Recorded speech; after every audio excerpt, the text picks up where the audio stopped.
Friends, কেমন আছো তোমরা সবাই? আশা করি খুব ভালো আছো। আমরাও খুব ভালো আছি। দেখো ছেলে অনেকদিন ধরে বায়না করছিল পোলাও। মা কী খাবি বল? পোলাও আর আলুর দম।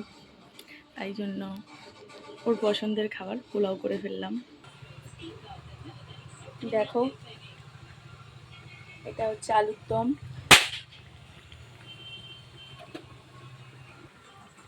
আর এটা হচ্ছে পোলাও।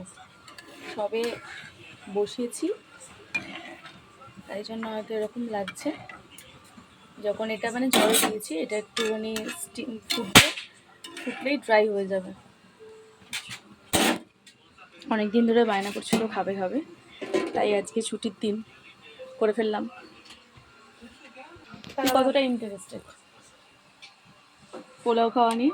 অনেক। দেখো বলছে অনেক ইন্টারেস্টেড, অনেকটা খাবে। কতক্ষণ লাগবে? যতক্ষণ ফুটতে লাগবে ততক্ষণ। আর যদি ধরো হলোই না, ধৈর্যই ধরছে না, উল্টো পাল্টা বকতে থাকে। ওর কথা কোনো কিছু কোনো মানে নেই। হলো না, বসিয়ে দিয়েছি অথচ বলছে হলো না। মানে ধরো হচ্ছে না, ধরো একদম রাত্রির বেলা হচ্ছে, তখন উল্টো পাল্টা কথা। তোমরাই বলো এরকম কি হয়? ঠিক আছে, যদি ভালো লাগে প্লিজ লাইক, কমেন্ট, সাবস্ক্রাইব করে দিও। টাটা। টাটা।